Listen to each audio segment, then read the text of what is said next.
अस्सलाम वालेकुम दोस्तों, मैं हूं सईद उमर फ़ारूक अपने चैनल उमर स्पीक्स की एक और एपिसोड के साथ आपकी खिदमत में हाजिर हूं। दोस्तों आज की एपिसोड भी हज स्पेशल एपिसोड है और आज 13 मई है, 13 मई, और आज लास्ट डेट है पाकिस्तान में हज दरखास्तें जमा करवाने की। बट इस दफ़ा जो सिचुएशन है, और मैं कुछ सब्सिडी से मुतालिक भी बात करूँगा और आप किस तरह से अपनी एप्लीकेशन का स्टेटस चेक कर सकते हैं वो भी मैं आपके साथ ज़रूर डिस्कस करूँगा। बट वीडियो स्टार्ट करने से पहले आपसे सिर्फ इतनी सी रिक्वेस्ट है कि अभी तक भी 77% लोग जो हैं वो वीडियो देखकर चैनल को छोड़ जाते हैं। बट अगर आप हज से और उम्रा से रिलेटेड तमाम खबरों से वाकिफ़ रहना चाहते हैं, लेटेस्ट अपडेट से वाकिफ़ रहना चाहते हैं, तो इस चैनल को ज़रूर सब्सक्राइब करें, क्योंकि इस पर आपका कोई खर्चा नहीं होता है। ठीक है, अभी ज़रा बात कर लेते हैं कि हज की जो दरखास्तें आप लोगों ने जमा करवाई हैं वो उनकी तादाद क्या है।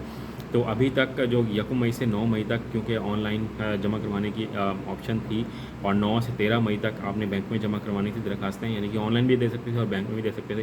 तो 1 से 9 मई तक सिर्फ 4000 ऑनलाइन एप्लीकेशंस जमा हुई हैं, और जो बैंक में यानी कि 9 से आज यानी कि कल तक 12 तक का जो स्टेटस था वो टोटल 27,000 एप्लीकेशंस जमा हुई हैं, और ये बहुत कम तादाद है। अनफॉर्चुनेटली इस दफ़ा लोगों ने हज में इतना इंटरेस्ट शो नहीं किया, क्योंकि एक्सपेंसेस बहुत ज़्यादा बढ़ गए हैं। सेकेंडली जो 65 ईयर्स की जो कंडीशन लगाई गई है वो भी एक परेशान कन सिचुएशन थी, उसकी वजह से भी लोगों ने ज़्यादा अप्लाई नहीं किया, और लोग वेट कर रहे हैं कि इंशाल्लाह ज़िंदगी बखैर हम नेक्स्ट ईयर, हो सकता है ये कंडीशन थोड़ी सी बेहतर हो जाए तो हम नेक्स्ट ईयर हज ज़रूर अदा कर लेंगे। तो जो लोग अप्लाई कर रहे हैं वो अपनी तैयारी रखें, अपने पैसे तैयार रखें, क्योंकि कुरानंदाज़ी का तो मुझे कोई फ़ायदा ख़ास नज़र आ नहीं रहा है, क्योंकि 30,000 जो है वो होंगी सरकारी एप्लीकेशंस, और 50,000 के करीब होंगी प्राइवेट एप्लीकेशंस।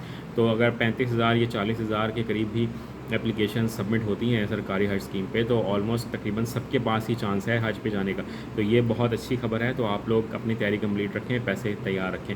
और दूसरी बात ये कि आप अपनी एप्लीकेशन का स्टेटस कैसे चेक कर सकते हैं, तो मैं लिंक डिस्क्रिप्शन में डाल दूँगा, उस पर क्लिक करके आप जाके अपना लॉगिन करेंगे तो वहाँ पर आपका तमाम डेटा जो है वो अवेलेबल हो जाएगा, आपको स्टेटस आपका बता दिया जाएगा।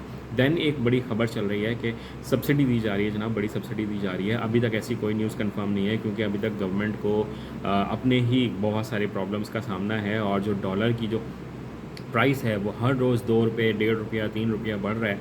तो इस सिचुएशन में, इतनी अजीब सी कंडीशन में, गवर्नमेंट जो है वो किसी तरह की सब्सिडी देने की ख्वाहिशमंद नज़र आ तो रही है, लेकिन उनको समझ नहीं आ रही है अभी तक भी कि हमने कितनी सब्सिडी देनी है, कि आज हम कुछ सब्सिडी अनाउंस कर दें और हो सकता है एक हफ़्ते के बाद, या अभी क्योंकि 51-52 डेज़ पड़े हैं हज में, तो उस दिन तक डॉलर की क्या प्राइस होगी, रियाल की क्या प्राइस होगी, कोई पता नहीं है।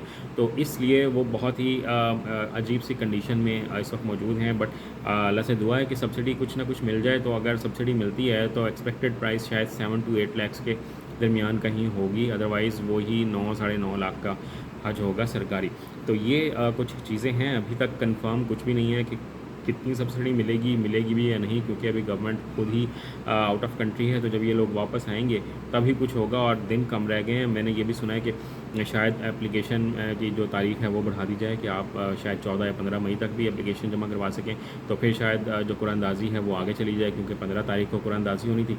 तो अब देखते हैं कि आगे क्या सिचुएशन होती है। इस चैनल के साथ इन टच रहिएगा, मैं आपको कंटिन्यूसली रोज़ाना की अपडेट जो है वो ज़रूर देता रहूँगा। चैनल पर नहीं तो चैनल को सब्सक्राइब कर लीजिएगा। अपना अपने घर वालों का बहुत ज़्यादा ख्याल रखिएगा। अल्लाह हाफ़िज़।